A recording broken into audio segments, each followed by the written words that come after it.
Puji Tuhan, haleluya. Jumpa lagi dengan saya, program Kita Diberkati, haleluya. Nah saudara yang saya kasih dalam Tuhan, saya ada di satu tempat, yaitu di perkebunan ya. Di belakang saya itu masih banyak pohon-pohon saudara ya. Saya menikmati di tempat ini saya menikmati ciptaan Tuhan, yaitu alam ini saudara ya. Dan belum polusi saudara, haleluya ya, udaranya masih segar di tempat ini ya, dan saya udah keringatan ini, puji Tuhan. Nah tapi tidak mengurangi saya untuk tidak menyampaikan pesan-pesan ini buat kita sekalian dimanapun Anda berada ya, dengan program Kita Diberkati saudara ya, haleluya. Nah saudara yang saya kasih dalam Tuhan, banyak orang bilang apakah ini teologi kemakmuran, judulnya aja Kita Diberkati. Saudara ya, kalau kita bilang ini teologi kemakmuran saudara, ya kan, apa itu salah? Ya kan? Akan menjadi pendusta kita atau bohong kalau kita tidak mau hidup makmur, saudara. Ya. Ya. Dan saya mau beritahu bahwa pandangan kita itu harus luas, saudara. Berkat Tuhan itu bukan hanya soal materi, makan, minum, dan pakai kita, saudara. Ya enggak? Coba kita mempelajari nabi-nabi dulu, ya, rasul-rasul dulu. Tidak semua orang kaya. Tidak semua orang berada, saudara. Ya, murid-murid Tuhan tidak semua orang kaya, saudara. Nelayan, ya, petani. Iya, tapi mereka apa tidak diberkati? Diberkati, saudara. Jadi pandangan kita itu harus luas. Berkat itu sangat luas. Ya, berkat itu sangat luas, saudara. Ya, berkali-kali saya bilang kita sehat sampai hari ini berkat Tuhan. Kita masih hidup sampai hari ini adalah berkat Tuhan. Ya kan? Ya, kita masih bernafas hari ini, di hari di mana Tuhan sudah jadikan kita ini adalah berkat Tuhan juga, saudara. Jadi ini semua kita harus syukuri, saudara. Ya, jangan langsung mencap bahwa kalau kita diberkati atau program seperti Kita Diberkati ini, saudara, ini adalah teologi kemakmuran, iya kan? Nggak apa-apa, saya bersyukur karena saya mau makmur juga, amin. Iya. Itu yang paling penting, saudara ya. Tapi hari ini saya tidak akan menyampaikan itu ya. Dalam program Kita Diberkati ini saya mau menyampaikan soal mana kita bertumbuh secara benar di dalam Tuhan, atau kita harus mengenal akan Allah kita yang benar, saudara, supaya kita tidak dibinasakan oleh dunia ini, dan supaya kita tidak terbawa oleh arus kejahatan dunia ini, saudara. Jadi kita harus mengenal Allah kita yang benar, karena Allah kita itu benar adanya, ya kan? Ya kan? Puji Tuhan. Nah, jadi saudara yang saya kasih dalam Tuhan, dari tempat ini, di kebun ini, saya ucapkan berkat buat kita sekalian dimanapun Anda berada, dan saudara bisa renungkan apa yang saya sampaikan ini, dan saya berdoa biar ini menjadi berkat buat kita sekalian. Nah, dalam Hosea 4 ayat 6, saudara, di bagian A, di sana dikatakan, umatku binasa karena tidak mengenal Allah. Ya, karena tidak mengenal Allah, saudara. Jadi Tuhan suruh saya untuk sampaikan ini untuk umat Tuhan, hamba-hamba Tuhan, siapapun jabatan Anda pun, apa itu namanya, kita harus mengenal Allah secara benar, saudara, ya kan? Supaya kita tidak mudah dibinasakan, kita tidak mudah terbawa oleh arus yang sedang semakin jahat ini, saudara. Ya. Ini penting supaya kita itu melakukan apa yang Tuhan perintahkan di dalam kehidupan kita, ya. Jadi umatku binasa karena tidak mengenal Allah, ya kan? Umatku binasa. Binasa kenapa? Karena tidak mengenal Allah yang benar, secara benar, saudara, ya kan? Nah, mengenal Allah itu seperti apa sih, saudara? Sebenarnya hanya satu saja, ya. Pengenalan akan Allah secara benar, ya. Yaitu, mari kita buka di dalam, ya, kalau ada Alkitab di depan saudara, ya, atau saudara dengar aja kalimat saya ini. Kita akan lihat di dalam 1 Yohanes, ya, 1 Yohanes pasal 2, ya. Di dalam 1 Yohanes pasal 2 itu ada di ayatnya yang ayatnya yang ketiga, ya. 1 Yohanes pasal 2 ayatnya yang ketiga, di sana bunyi firman Tuhan begini. Ya. Dan inilah tandanya bahwa kita mengenal Allah. Haleluya. Jadi tanda orang mengenal Allah itu seperti apa? Nah ini yaitu jikalau kita menuruti perintah-perintahnya. Ya. Jadi yang pertama, ya, pengenalan akan Allah yang benar atau secara benar adalah tidak hanya mengenal Allah sekedar dasar tahu. Penting, ya. Kalau itu dasar kita, ya, maka saya berani mengatakan kita tidak beda dengan orang-orang yang tidak sesama dengan kita. Mereka tahu siapa Allah yang disembah oleh orang-orang Nasrani. Mereka tahu, ya, di dalam di dalam suratan Al-Quran pun sudah ada di sana, yaitu Isa putra Maryam dilahirkan karena kalimat Tuhan. Tapi yang kita kenal di dalam Injil adalah Yesus Kristus Tuhan, saudara. Jadi mereka tahu. Berarti kalau pengenalan akan Allah kita dengan dasar hanya tahu, maaf ya, kita tidak beda dengan mereka. Ya, kita tidak beda. Sedangkan Tuhan mau kita berbeda. Mau berbeda dalam apa? Karena akan ada perbedaan antara orang yang beribadah dan orang yang tidak beribadah. Orang yang beribadah menyembah Bapa di dalam roh dan kebenaran, dan orang yang tidak beribadah menyembah Bapa dalam roh dan kebenaran. Itu perbedaannya, saudara. Iya kan? Nah, jadi kita harus seperti pengenalan akan Allah seperti apa yang Tuhan Yesus ajarkan buat kita. Kalau di sini orang yang mengenal Allah sebenarnya adalah orang yang menuruti perintah-perintahnya. Amin. Ya, memang saya tahu itu tidak mudah. Saya tahu itu tidak gampang. Gampang diucapkan tapi tidak mudah ditaati atau dipraktekkan. Sudah. Iya. Karena ada banyak orang, aduh, berat Pak Pendeta. Ini sangat berat. Kalau saya ada di situ dan orang itu bertanya, saya akan jawab, beratnya di mana? Iya kan? Ya. Kuk yang Tuhan berikan dalam hidup kita itu enggak pernah berat. Ya kan? Ya kan? Ya, pencobaan-pencobaan yang Tuhan izinkan terjadi dalam hidup kita itu tidak melebihi kekuatan kita. Jadi enggak berat. Ya kan? Yesus berkata, marilah kepadaku hai kamu yang letih lesu dan berpikulan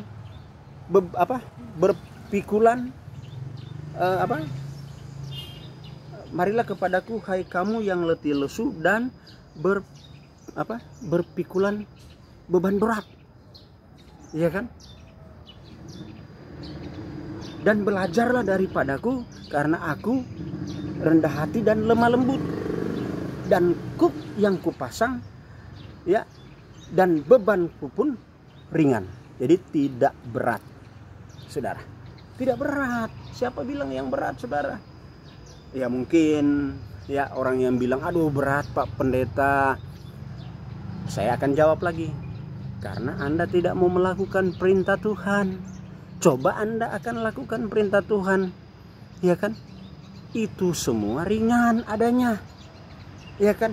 Dan tidak ada pencobaan yang akan melebihi kekuatanmu. Amin. Makanya mulai belajar mengenal Allah secara benar. Ya, kalau Tuhan bilang hari ini ya hari ini, ya kan? Kalau udah masalah hari ya selesaikan hari ini, ya kan? Jangan bawa sampai besok. Kenapa? Jangan sampai matahari terbenam. Kenapa? Karena besok ada lagi, ya kan? Ada lagi masalah yang baru. Nah, kalau yang lama belum selesai tambah yang baru, saudara, jadi melampaui kekuatan kita sendiri. Apakah Tuhan yang salah? No, kita yang salah, saudara. Maka dari itu, dari tempat ini saya sampaikan kebenaran ini biar ini bisa memerdekakan kita, ya. Dan kita lanjut pembacaan tadi, ya. Dalam di dalam di dalam 1 Yohanes pasal 2, ya. Ayat yang keberapa tadi? Ayat yang ketiga. Nah, sekarang ayat yang keempat. Barang siapa berkata aku mengenal Allah, tetapi ia tidak menuruti perintahnya, ia adalah seorang pendusta, dan di dalam nya tidak ada kebenaran. Jelas, saudara. Iya. Jadi simpel saja, orang mengenal Allah adalah orang yang menuruti perintah-perintahnya. Ya, dan perintah-perintahnya itu yang Tuhan pasang itu ringan. Ya, tidak berat. Yang mau melakukannya. Yang tidak mau melakukannya itu rasa berat, ya kan? Ya kan. Aduh, Pak Pendeta, lampu kuning, lampu merah, ya. Maju kena, mundur kena, ke kiri kena, gini kan, ke kanan kena, ya kan? Itu kayak Musa sedang menghadapi menghadapi satu masalah besar di pinggir laut Kulsum, saudara. Ya kan? Maju kena laut, kiri kena gunung, kanan kena gunung, ke belakang kena tentara Firaun sedang mengejar untuk membunuh kurang lebih 3 juta umat Israel, bangsa Israel yang akan menuju ke tanah Kanaan, saudara. Nah ini, ya kan? Ya kan? Tapi ke atas nggak kena, saudara. Top chair. Haleluya. Artinya ke atas kemana? Ya ke Tuhan. Jalan ke depan udah buntu, ke belakang ada buntu juga, ke kiri buntu, ke kanan buntu, ke atas enggak. Panggil nama Tuhan. Ya kan? Kalau kita sedang distancing hari ini, saudara, ya, kalau kita sedang stay at home, artinya Tuhan mau kita belajar. Kita mau belajar pengenalan akan Allah, tidak seperti pengenalan akan Allah orang-orang yang belum di dalam. Kita kan semua orang-orang percaya sudah di dalam Tuhan. Jadi mestinya kita harus sudah mengerti akan hal ini. Karena bahasa asli di Hosea 4 ayatnya yang ke-6 ini, kalau tertulis kan, umatku binasa karena tidak mengenal Allah. Tapi kalau bahasa terjemahan Alkitab lama, umatku binasa karena tidak mengerti titah-titah Tuhan. Jadi kita mestinya sudah mengerti. Kenapa? Karena kita sudah di dalam Tuhan. Ya kan? Orang yang sudah masuk di dalam Tuhan, dia pasti wajib melakukan apa yang menjadi peraturan ketetapan yang Tuhan sudah sampaikan. Ya kan? Hidup ini kan ada aturan. Firman Tuhan ini adalah aturan kita, saudara. Ya. Dan aturan kita ini, saudara, Tuhan bilang ini tidak tidak ada hukum yang menentang-nentang hal itu. Tidak ada hukum yang menentang hal itu, saudara. Kenapa? Karena kita itu ikut aturan Tuhan kok. Ya kan? Justru semua hukum yang ada di dunia ini harus ikut aturan ini. Basicnya itu dari situ semua, saudara. Jadi ini penting buat kita sekalian, ya. Jadi jangan sampai pengenalan kita akan Tuhan itu hanya secetek itu, ya. Dan mudah mengatakan kepada orang, oh begini. Satu contoh, ya kan, politik itu kotor. Politik itu kotor, saudara. Yang saya tahu, yang punya pemahaman luas, ya, orang yang menjalankan politik yang tidak bijaksana itu yang kotor, bukan politiknya. Makanya perlu baca bahasa aslinya. Arti dari politik itu adalah kebijaksanaan. Orang yang menjalankan politik atau kebijaksanaan ini tidak bijak, itulah yang kotor mestinya, bukan politiknya, saudara. Ya, kalau kita bilang politik, saudara, berarti kitab Amsal, Raja Salomo adalah orang yang paling berhikmat di dunia ini karena kebijaksanaannya, saudara. Nah, kita mau bilang dia kotor. Nah, ini penting, saudara. Ya, jadi supaya kita banyak memahami, kita banyak tahu, kita mengenal ya kebenaran. Dan kalau kebenaran, pengenalan kita yang benar itu akan memerdekakan kita. Ya, kita tidak akan mudah terkontaminasi. Kita tidak akan mudah terbawa arus oleh ajaran-ajaran yang tidak sesuai dengan firman Tuhan. Kita tidak akhirnya kita tidak binasa karena pengenalan kita akan Allah dasarnya benar. Jadi kembali benar. Ya kan, hidup benar itu kan harus menuruti perintah. Amin. Harus menuruti perintah. Dan perintah Tuhan hari ini adalah kita melakukannya di dalam kehidupan kita hari lepas hari, saudara. Ya, apa yang Tuhan perintahkan itu yang dilakukan, itu yang diucapkan, itu yang disampaikan. Jadi jangan sampai ya saya perlu ingatkan kita semua, siapapun Anda, jabatan Anda, apapun namanya, Iya kan? Yang Tuhan tidak suruh, tolong jangan disampaikan supaya tidak meresahkan. Amin. Amin. Masa kita orang-orang yang sudah terkenal, orang yang sudah hidup lama di dalam Tuhan, tidak peka dengan suara Tuhan? Apakah ini harus disampaikan atau tidak? Apakah ini akan meresahkan atau tidak? Iya nggak? Jadi jelas saudara. Nah kuncinya itu ya kita harus mengenal Allah secara benar. Supaya kita tidak mudah menghakimi. Amin. Lagian juga dasarnya kenapa kita tidak boleh menghakimi? Saudara, karena kita bukan hakim saudara. Amin. Iya, seorang hakim pun tidak akan semena-mena untuk memutuskan satu perkara, iya kan? Iya. Saudara tahu nggak di dalam kamus adil itu apa? Adil itu tidak memihak, iya kan? Jelas, kalau dia betul-betul punya pengenalan akan Allah, dia tidak akan memihak, saudara. Benar, saudara. Yang kedua, ya kenapa kita nggak boleh menghakimi? Karena kan kita sesama anak Tuhan. Kita sesama orang percaya kok saling menghakimi. Bukankah ajaran Tuhan saling mengasihi, saling menolong? Galatia 6 ayat 2, bertolong-tolonglah kamu menanggung bebanmu. Demikianlah kamu memenuhi hukum Kristus. Saudara, jelas. Iya kan? Jelas saudara. Ya. Dan yang ketiga, kenapa kita tidak boleh menghakimi? Karena sesama anak Tuhan, ya kan, kita saling mendoakan satu dengan yang lain. Amin. Atau yang saya akan sebut, penghakiman itu adalah hak Tuhan. Jangan ambil alih. Amin. Ya kan? Siapakah kita? Kita mau menghakimi orang lain. Kita bilang dia berdosa, kita juga masih berdosa. Kita mau bilang nggak benar, kita juga masih ada yang nggak benar. Jadi nggak bisa saudara. Ya. Jadi kita serahkan aja kepada Tuhan dan kita doakan. Penting saudara ya, sebagai hamba Tuhan yang kecil ini saudara ya. Ya, saya perlu ingatkan kita semua yang tidak disuruh Tuhan, tolong jangan disampaikan supaya tidak meresahkan. Kita harus peka bahwa iblis ini coba menunggangi semua persoalan termasuk COVID-19 untuk memecah belah gereja. Ya kan? Saudara, saya perlu ingatkan sekali lagi, di mata Tuhan, Tuhan gak melihat lu gereja besar atau lu gereja kecil.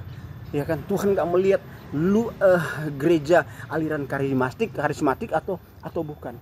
Tuhan tidak melihat aliran you itu apa, tepuk tangan atau tidak tepuk tangan. Saudara, yang Tuhan lihat ya dari surga, dari tempat yang maha tinggi, yaitu hidup kita orang-orang percaya. Kita ini benar atau kita ini salah, itu di mata pandangan Tuhan.